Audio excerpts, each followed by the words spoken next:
Hello everyone, welcome to Film Junk. My name is Sean. My name is Jay. And my name is Frank.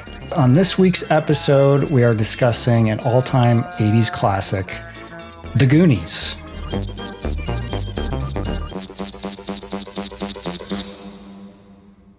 This is going to be a fun discussion. Can't wait to get into it. Give you a little bit of a plot synopsis here. A group of young misfits called the Goonies discover an ancient map and set out on an adventure to find a legendary pirate's long-lost treasure. So this is released in 1985, directed by Richard Donner. And got to give you a heads up, there are going to be spoilers for this review and all of the retro reviews of older movies we're going to be doing in the coming months. So just wanted to put that warning out there. But I know there are a lot of fans of the Goonies out there. Some of us grew up with this movie. Some people are not as much a fan of the Goonies. Some people just don't like adventure and fun. And, well, let's just find out how each of us feel about this movie. But, I mean, let's get into our backgrounds with the Goonies. Now, how many of us were Goonies kids? How many of us loved the Goonies when we were younger? Gooners? How many of us were Gooners? I mean, I was definitely a Gooner big time as a kid, and Richard Donner is the best. I mean, he's made some stinkers. One thing that stood out to me on this viewing, having grown up watching it on VHS, obviously over and over, and I did watch it on Blu-ray, but watch it in beautiful 4K, UHD. What a gorgeous looking picture. The Goonies? Hard to disagree. Cinematographer Nick McLean. Does that name mean anything to anyone? It doesn't to me. Means shit to me. Well, he did Spaceballs, Cobra.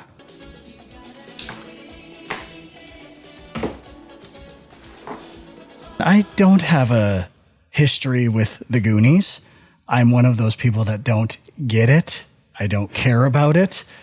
And I've tried to force feed it. Let's be honest. I've tried to watch it many times, understand the nostalgia, and we'll definitely get into it later in the show. But I was going to go the opposite way. I was talking myself into his Dicky D overrated by the end of this. Because of this? Oh. Because of everything. And I'm not saying he's bad, but just potentially slightly overrated. But then I remembered Scrooge, and I'm like, no, he's the greatest. It's in my top 5, I think, top 4 movies of all time. So I really can't slight the man if that's the case.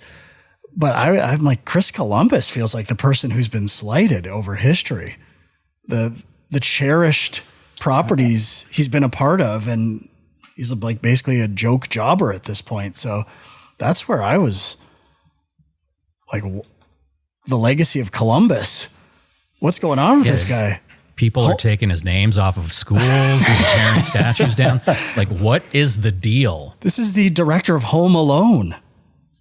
I was also a fan of the Goonies growing up. Actually, like, I think my brother was a bigger fan than me and had it taped off TV or something and watched it over and over in that format, which is the greatest way to watch the Goonies, really.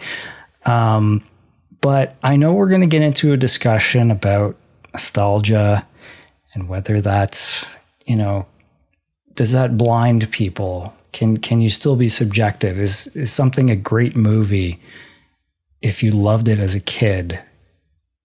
Like, can you answer that question in a fair way? And I will say, I think the movie is great about putting you in the shoes of a kid and making you remember what it was like to be a kid and wanting to go on adventures and things like that. So I don't know if that's quite the same thing as nostalgia, but I think that's one of the things that's great about it. So, I am a big fan of the Goonies. I don't think anyone refutes the fact that a lot of the love for this movie is nostalgic. But I mean, if you just want proof, I think there is a pretty good way to tell, not with just this, but any movie.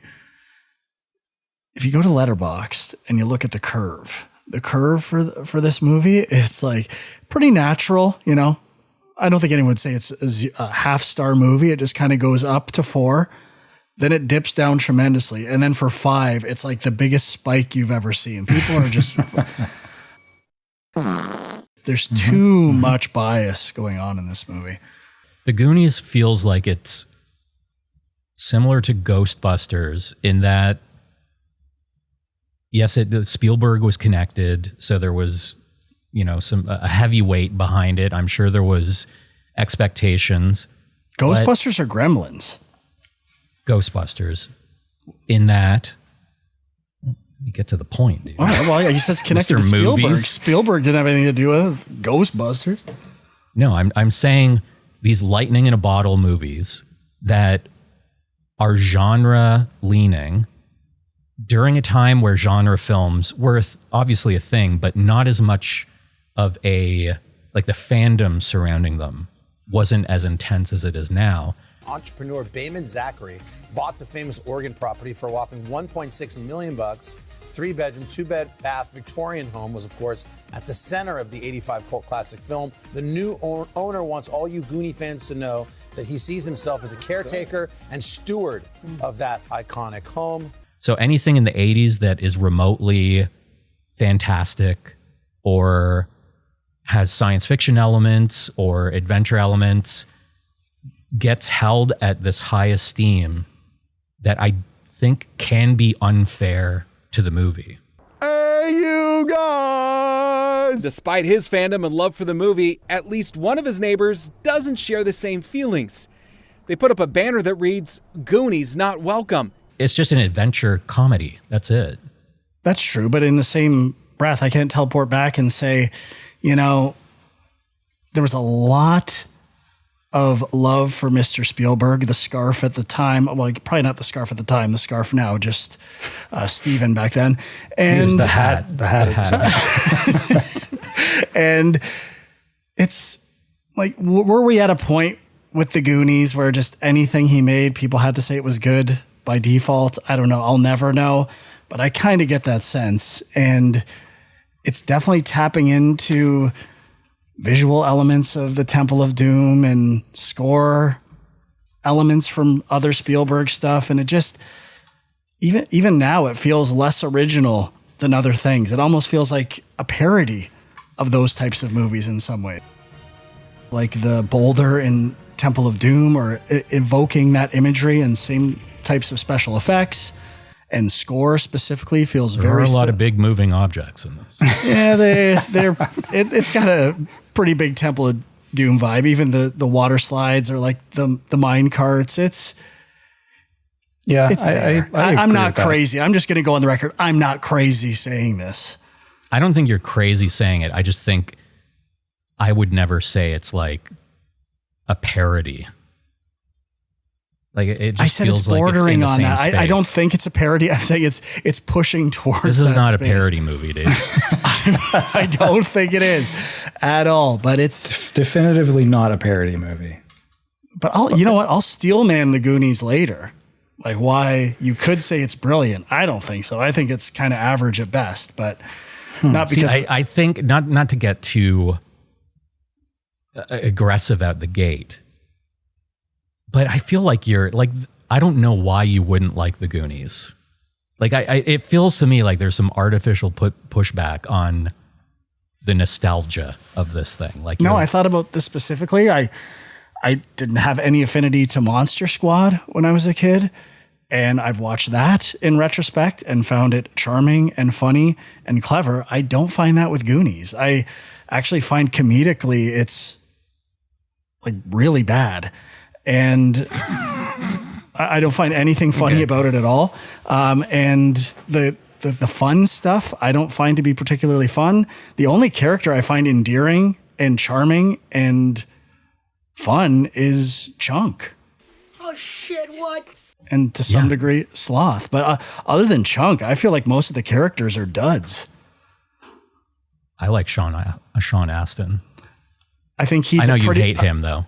I'm not a big Sean Astin fan, but I will admit by the end of this movie, I did think he was one of the better aspects of it. And he feels like a pretty average kid. And I like partially performance and direction, where there's times where he's getting excited, kind of like me, bull in a china shop, stumbling over words, and just feels like a kid delivering lines, and it's just kind of in the movie, and I like that. But then there's other moments that's probably more about the script that don't work for me, like you're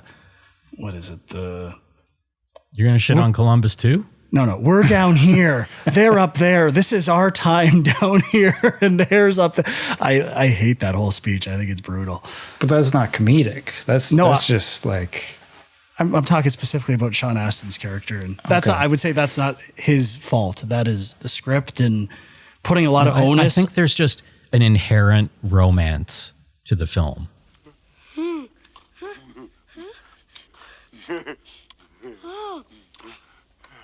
And, like, in terms of adventure, like the people in the film, especially Sean Astin, he is treating this adventure seriously. Not like, that's the one thing that is not kid-like from him, is that he's truly excited and mesmerized, and he thinks that there's some way of saving the Goondocks. And I think his sincerity is interesting up against the other characters. But hey, Sean, come on, dude. You're a gooner. I'm with you in the sense that it's definitely captures a sense of adventure between score, story. Like, that is what works about it. I don't hate the movie by any means. I just, I see a lot of, like, this is one of the greatest movies, 5 out of 5 all timer. We're getting to it now. There we go. Yeah, and I just don't see it. That's exactly what I just said, right? well, I mean, we can speculate on why it has the reputation it has, and I have some thoughts on that. But just in terms of what I like about it and what I liked as a kid, like, so first of all, Data. Love the gadgets. That was something I gravitated towards as a kid. Even when it opens and they're kind of in that house hanging out together, it felt like almost like it was like a clubhouse and they're just friends that, are cool people you'd want to hang out with. Like, that element of it felt, I guess, real enough in terms of how kids are and were at that age, at that time, that stuff pulled me in. But yeah, like, I mean, you go back to like talking about this whole kind of subgenre of, kids on bikes going on adventures. Like, I guess probably E.T. would be the start of that potentially. And there were lots of other movies throughout the 80s that would continue with that idea. But I think the Goonies might be the one that caught on the most out of all of them. And I think it's like the effects. I think it's I think it is the characters. And I think there are great lines in the movie. Sometimes they're corny, whatever, but like, they stick with you. Like, it's been a long time since I've watched this movie, to be honest. And just a lot of moments are very memorable and still very clear in my mind. So, do you think the Goonies is bigger than E.T.? I mean, maybe not as successful, but I feel like today the Goonies is something that people find more beloved and close to their heart than E.T. But maybe if that's true, I think it's insane. E.T. is so much better in every way. It's got a better emotional core. It's more entertaining. It's funnier. It's just better in every way. So I'm truly shocked if that is the case. I'm not saying it is or isn't, but I would never have thought that. Like, E.T. was an event. It was one of the highest grossing movies ever. Been re-released multiple times, countless box sets and anniversary editions. I don't know. I mean, we got to find out what the Funko sales are on the Goonies Funkos versus E.T. That might give us a little bit of a clue. It's not even fair, dude. Like, what? Pretty sure that Sloth is a grail. Now, we all know there is one super grail within the Goonies community, the Goonies Pops. It's from San Diego Comic-Con 2014, and it's probably one of my favorites. It is the Superman Sloth. I understand. I just don't have the relationship with the Goonies that other people have, and that's okay. But I mean, in terms of like, an example to me of where it doesn't work is Data's gadgets. Like, they're like ridiculous. They don't make sense in the context of the movie at all. They don't appear functional in any way. And I mean, for the Steelman argument that this is like a brilliant piece of filmmaking would be that it's directed through the eyes of a kid. Like, they think it works. Everything makes sense at their level. A kid watching it wouldn't care about that. And it's literally one of the first movies directed as if Dicky D was a kid. Like, what would a kid do? What would a kid think in every one of these situations? And I think that's where it is kind of brilliant, at just committing to that idea for an entire movie. And I think the nostalgia elements are framed through that. If you loved it as a kid through that directorial lens, it brings you back to that moment. I think it is pure nostalgia to like it now. It's taking you back to a film that you loved because it was directed for you and made for you when you were a kid, where I think a lot of other movies at the time are beholden to that classic Disney movie. Oh, there's jokes for adults too, or it's for kids and adults. I don't think that's the intent with Goonies at all. I think it's for kids, and that's why it works and why it could be framed as brilliant. I think there are jokes for adults. Yeah, the Corey Feldman Spanish stuff, I feel like I didn't really fully get that as a kid, but... La moto va nene primer cajón. La coca y la rapidez va nene segundo. La heroína en de abajo. I mean, the penis on the David statue. Oh my God. Kind of inappropriate. I mean, I liked that as a kid, so I mean, can't say it's only for adults, but I get Frank's point, and I do think it is tough to separate your childhood experience from watching the movie now. I still think there's a lot of stuff that really works, and stuff like the gadgets not working half the time, like that's the point. That it's kind of funny. Like I think there are some things that didn't make it into the movie that kind of you can debate whether it would have been cool to see them. Like, obviously the classic octopus scene that got cut. Have you guys watched the deleted scenes? No. I watched that one. What?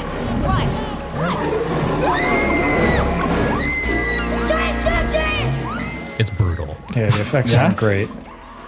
The effects suck, and Data swims underneath, has his tape recorder that he plays like the Bond theme on, and he shoves it in the beak of the octopus, and then the octopus does this weird like dancing, and then it just like goes backwards in the water, moving away like it's dancing, but it looks like a hydraulic like theme park ride thing. I wouldn't be surprised if I bet they were going to try to get a Michael Jackson song, because it looks like they tried to make it moonwalk backwards. Well, a lot of the stills on IMDb is Michael Jackson on set. I mean, we should mention, like, it was cut from the movie, but they still reference it at the end of the movie. What happened out there where your life's in danger? The octopus was very scary. Yeah, it was very dangerous. Some of those elements were a little too out there.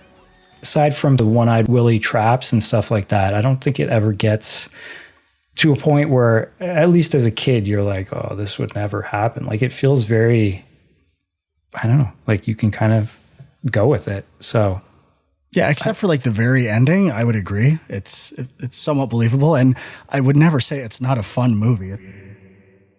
The fun stuff I don't find to be particularly fun. You are a liar! It's hard to argue that it's like attempting to be fun and adventurous. So it works at that level 100%.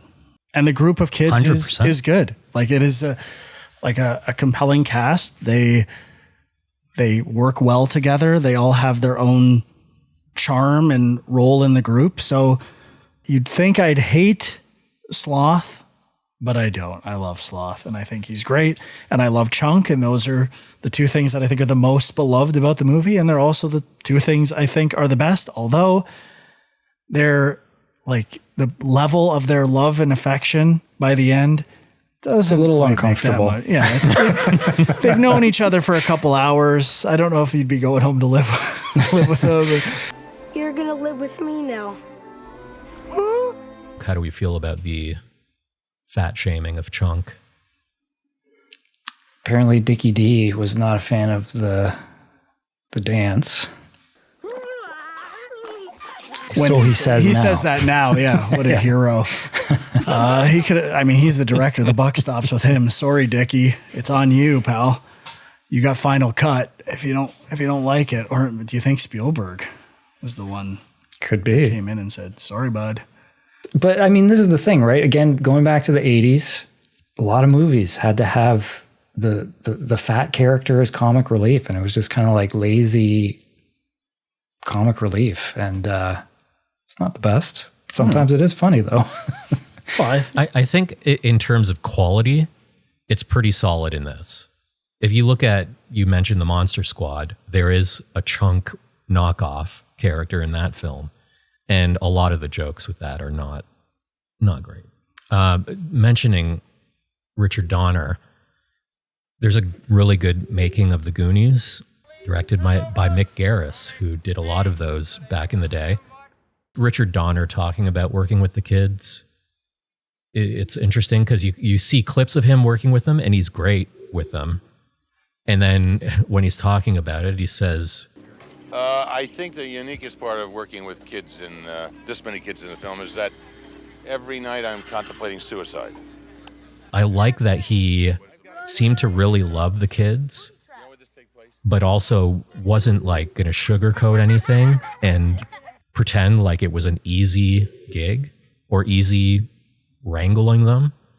And of course that, I don't know if you've seen the video of Richard Donner after the movie finished. He went on vacation, and Steven Spielberg, as a little joke, flew out all of the kids to surprise him at his the resort he was staying at. Oh my Jesus Christ! Oh my God! Hey, Dick, I want you to stop. Dick, I want you to Steven has you on. Oh my God! This is the ultimate. Oh my God! The Goonies logo, you have to admit it's amazing, dude. I would never deny incredible logo and title presentation. I did look up if it was a specific font, and it's apparently a custom font. So, I mean, it's... John, you didn't know that was a custom font? You thought that was like... I assumed it was, but you never know. You think every letter in the Goonies font existed to create that title? Like, that's a designed logo. Yeah, I mean, clearly it is, but... I like it, but I would bet my life at the time it was just a designed logo. No other letters other than the ones in that specific presentation were designed. But the credits are not the opening credits also in that font? Mm-hmm. I don't think so. Yeah, I think so. As the open, like the black and white logo? Mm-hmm. No. We got a confirmation right over here, I think. Uh-oh.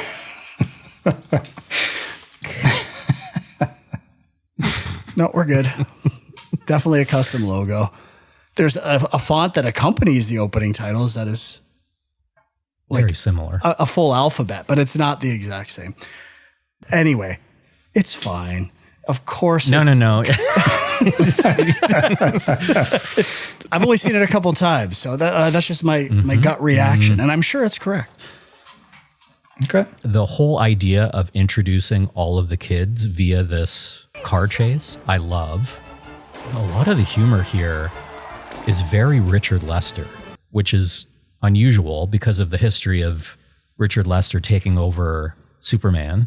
Mouth when the car drives past and he's watching the TV show and there's a police chase on the TV and he turns it off but still hears it and then goes over in the water sink gag. Very Richard Lester.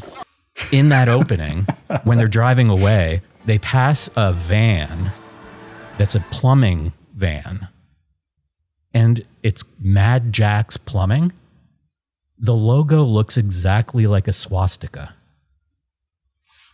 Whoa. Look it up. Oh, yeah. Like, that is very weird. Yeah. Just on the Richard Lester thing, I mean, I can totally see that, but I mean, a lot of that stuff's also just very Spielbergian. Like, he loves little set pieces where, you know, characters go through an environment and there's other people there that get affected by it. Like, I feel like that happens in a lot of his movies. So it does, but these jokes are so slapstick. The whole plumbing thing. The shower handles are coming out and the fountain where the guy... Ooh. That's like Superman 3, dude. Put that plumbing montage right next to the Richard Pryor hacking into the computer network montage in Superman 3. I bet, like in the Da Vinci Code or something, if you laid them on top of each other, it would reveal like a map to some sort of hidden treasure or something. They feel very similar. I'm not very perceptive when it comes to those visual gags. I missed a lot of the stuff you're talking about, like embarrassingly so. What do you, that's not perception. Like what you say, you're gag blind? You have a blindness to gags? I am gag blind a little bit, yeah.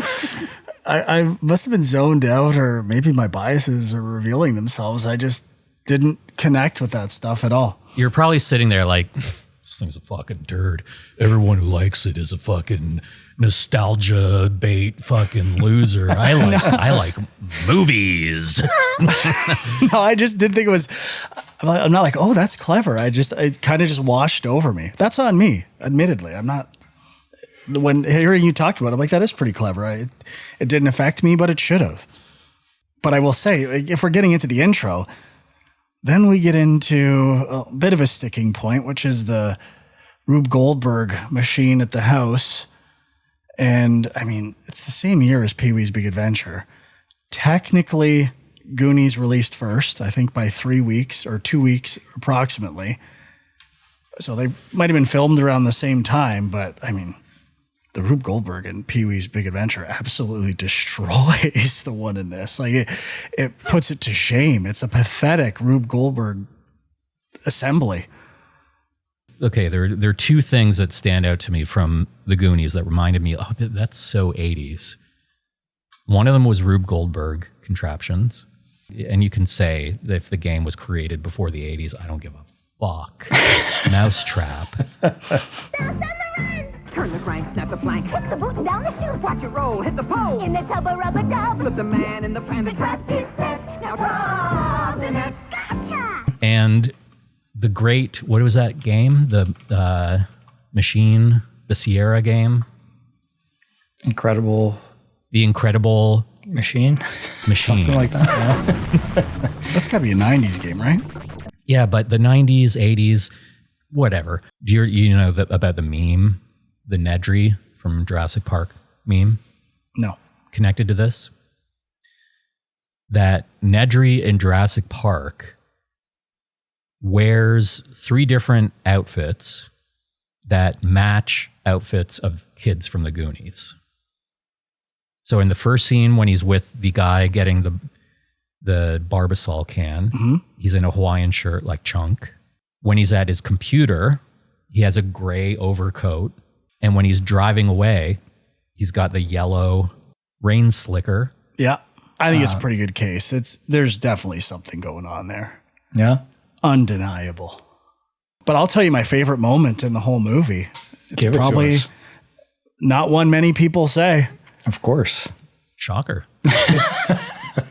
It's the fountain, the wishing well. When they find that, it's like a pre-treasure, like a modern treasure of people throwing in coins. You get the reflection of something like gold coins within a town. Also, love the dad working at the museum. Hi, Mikey. Hi, Dad. As the curator and having all of these items in the attic. That is like the space that the kids aren't supposed to go into. I didn't know Dad had all this stuff up here. Is the perfect setup. You know, let's go up into the attic and check out all of this weird old stuff.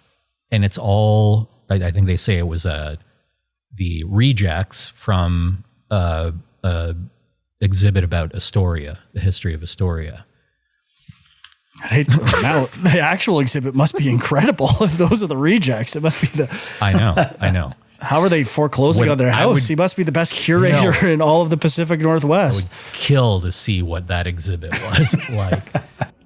Just building on that, I guess, like the whole legend of One-Eyed Willy, and then the different production design elements like the map. Got to mention the key. I've got a replica of the key here. I guess the one thing to mention that everyone talks about, Richard Donner talked about, the reveal of the pirate ship. I never let the kids see this boat. They were banned from the stage from day one, from the start of its construction. And then the day they were supposed to come out of the chute, hit the water, and turn around and see the boat for the first time, I brought them all in, not blindfolded, but with their backs to the camera. They all knew what they were going to see, but they had no idea what it was going to look like. And so on film, when they turn and see the boat for the first time. Have you seen pictures of that set? It's amazing. It's all a set. How have they not made a Goonies water park where it's like all the slides and there's that Typhoon Lagoon or whatever? Like how has Warner Brothers not had a theme park? Hey, they have a E.T. ride at Universal. True. Have you guys been on it? Yeah. Did you love the ending? I don't remember anything. I just remember it kind of sucking. They have an E.T.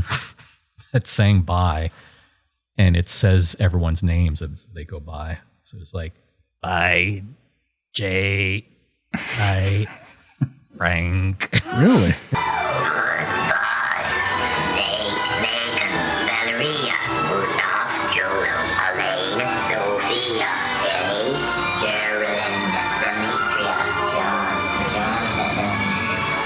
We got to touch on the Cyndi Lauper song. Mm-hmm. First of all, what are your thoughts on the song? Is it a good song? Does it fit in the movie? What do you guys think? Yes and yes. Average song. It fits in the movie. Have you guys seen the video with all the wrestlers? I don't. Oh, okay. That does sound familiar. It's a wrestling Captain thing again? Luke? Isn't Lou Albano? Yeah, he's in Girls Just Want to Have Fun. Oh, he's in that. He's in Time After Time. He's in She-Bop, and the Goonies are good enough. Wow. So, all right. Well, I think we've said a lot about the Goonies. We don't even need to go down the road of the anchor magically getting lifted and a whole cave exploding from one thing. Oh, and a boat magically going out to sea. It's okay. We don't even have to bring it up. It's a classic movie. We'll just go along for the ride. Yes, it is nostalgic. Yes, I have connection to it from my childhood, but I do think in combination with the nostalgia I have for it, there are things that still really work. I can't say, like, I do like the Monster Squad. I don't think it holds up. Oh yeah, I'm getting that nostalgic hit, but I'm not laughing at anything. Yeah. I mean, for me, basically same kind of thoughts. Like there's similar movies from when I was a kid that are more nostalgic, like Cloak and Dagger, Explorers, things like that are not nearly as remembered and as beloved as the Goonies. And I kind of see why. Like, I think it's the cast. I think it's the effects and just the comedy of it. I think that's what a lot of people remember and love and why they revisit it. So, all right. What are you guys going to give the Goonies out of 5 stars? I'll give it a 5. I'm going to be one of those idiots adding to that curve the letterboxed spike. Well, you're not going to log it, so it's actually the curve's worse that it presents because people like you don't log it. But I will give it a 3.5. Well, went up a half star from last time. Oh, interesting. I will try to fix the curve. I'll try to kind of make the angle a little less extreme, and I'll give it a 4.5. And that's going to bring us to the end of the show. So, we've got more retro reviews coming up over the next little while, and we'll continue to be doing that. So feel free to let us know. Next, Sean? Next episode. Next week, we're covering One Flew Over the Cuckoo's Nest. Classic, some might say. Absolutely. And, feel free to let us know what older movies you'd like us to talk about next. And I think that's about it. So until next time, we'll see you guys later. Bye-bye.